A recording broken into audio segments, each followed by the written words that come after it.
bertanya dari Ahina Ahmad At-Tijani dari Bantul, Yogyakarta. Masya Allah. Ingin bertanya ya Habib, maaf ya Habib, pertanyaannya banyak nih katanya Habib. Yang pertama, bagaimana agar kita tidak sombong karena ibadah? Itu yang pertama ya Habib. Yang kedua, apakah boleh bercita-cita paling dekat dengan Nabi Muhammad SAW? Gak banyak, cuma dua ini. Dan dua-duanya penting, dua-duanya istimewa, Masya Allah. Bagaimana agar kita tidak sombong karena ibadah? Nah, ini sangat penting sekali. Karena ibadah dan ilmu bisa membuat orang sombong. Jika tidak didasari dengan hati dan syuhud minnah bahwa ini nikmat dari Allah Subhanahu wa taala dan tidak ada guru mulia, ibadah seseorang bisa membuahkan takabur, sombong. Seperti hanya ilmu seseorang bisa membuahkan sombong. Naudzubillah. Contoh iblis alaihi laknatullah, dia ibadahnya membuat dia sombong. Ilmunya membuat dia sombong. Gak ada yang lebih hebat ibadahnya waktu itu dari iblis. Sampai iblis menjadi ketuanya malaikat. Tidak ada yang lebih alim dari iblis. Tapi dua-duanya ibadah dan ilmu membuat dia takabur. Sehingga congkak dan merasa lebih baik dari Nabi Adam. Lihat, iblis mengenal Allah. Iblis mengenal Allah. Wa Rabb, Tuhan Allah. Dia menciptakan iblis dan seterusnya dan seterusnya. Dan dia menyembah ribuan tahun kepada Allah. Mengenal Allah iblis. Tapi sombong menutupi itu semua. Dia tahu bagaimana Allah, kedudukan Allah. Iblis tahu persis. Tapi sombong menutupi itu semua. Sehingga dia berani menolak perintah Allah untuk sujud kepada iblis. Na'udzubillah. Gimana caranya ibadah kita supaya enggak sombong?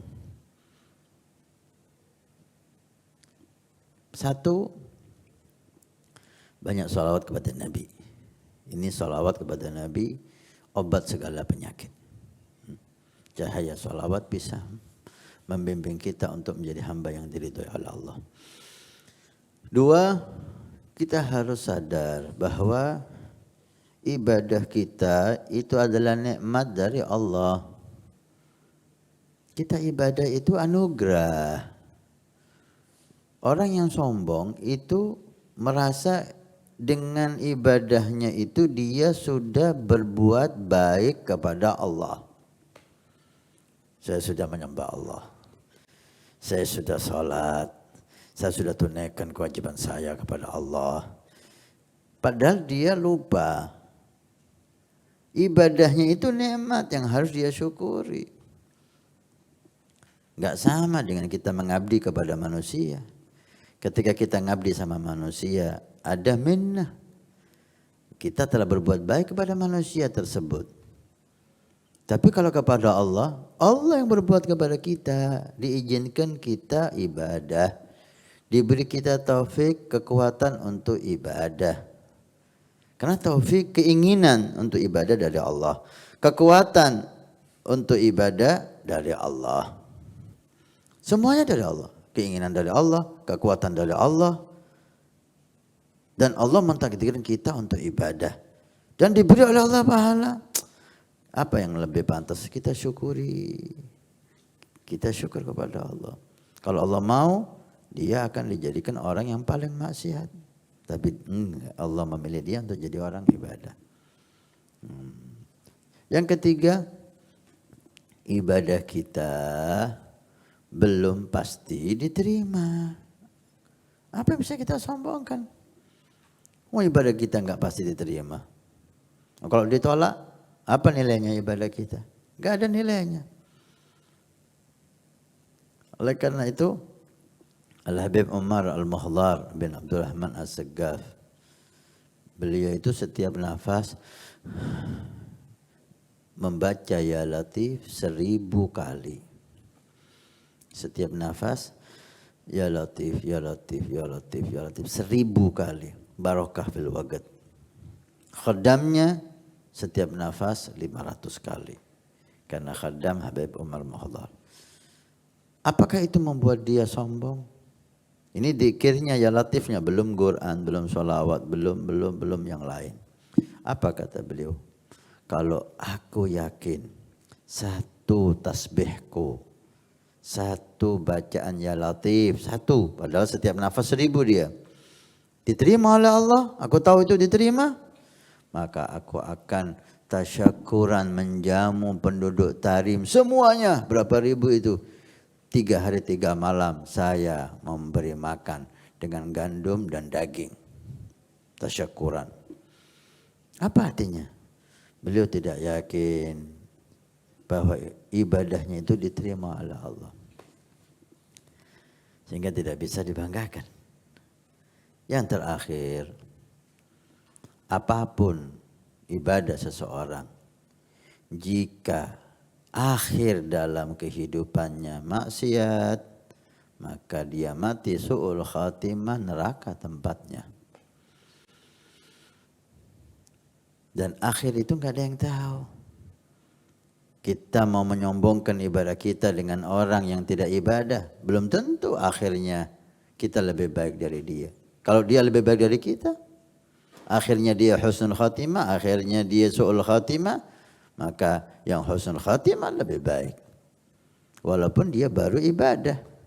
Nah, akhir innamal a'mal bi khawatimih. Akhir kehidupan saya dan Anda tidak ada yang tahu. Dan nilai kita akhir dari kehidupan kita. Maka orang yang meyakini itu tidak akan bisa sombong. Dia akan semakin dekat kepada Allah, semakin banyak ibadah, semakin takut, semakin takut, semakin takut. Takut ibadah yang enggak diterima, takut dia su'ul khatimah. Baik. Dikatakan oleh Ibn Athaillah sampai dari bahayanya ibadah dan ilmu membuahkan takabbur ini, kebanyakan maksiat membuahkan inkisar. Maksiat yang buahnya itu tawadhu, habis maksiat dia merasa jadi orang hina.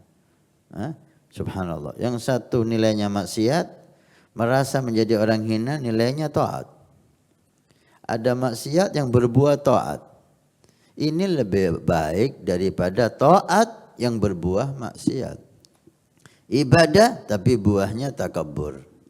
Tambah ilmu, buahnya takabbur. Maksiat yang berbuah tawadhu lebih baik daripada ibadah yang berbuah takabbur.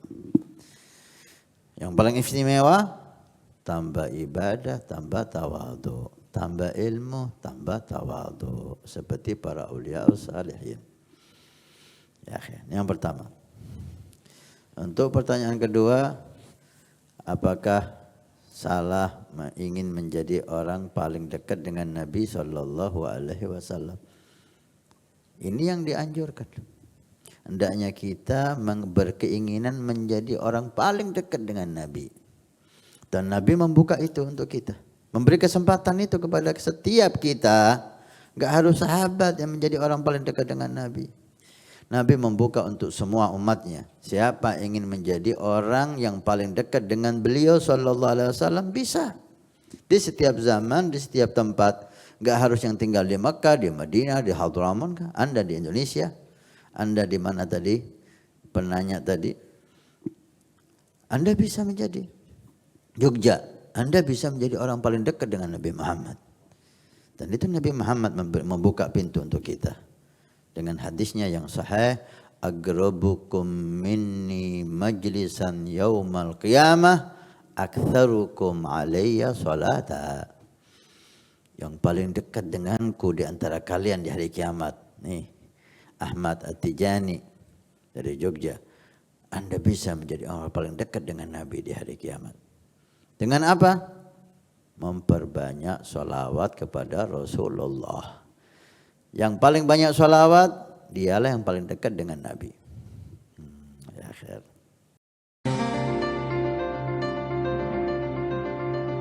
Nabi bersabda, "Man bana masjidan banallahu baitan fil jannah." Siapa yang ikut membangun masjid, maka Allah akan membangunkan rumah di surga. Pondok Pesantren Nurul Iman akan membangun masjid 2 lantai plus aula. Maka kami mengajak untuk kita dan Anda mendapatkan rumah di surga. Kami membutuhkan 2.000 orang per orang, 100.000 per bulan selama 1 tahun. Silahkan Anda daftarkan diri Anda atau almarhum dari orang tua keluarga Anda yang sudah meninggal, atau Anda niatkan untuk putra Anda supaya menjadi putra yang saleh salehah.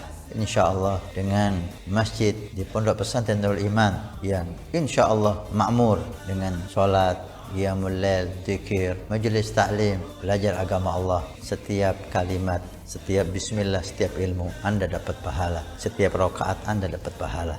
Hani'an lana wa hani'an lakum kalau kita punya rumah di surga Allah. Mudah-mudahan Allah mencatat kita sebagai hamba yang punya rumah di surga.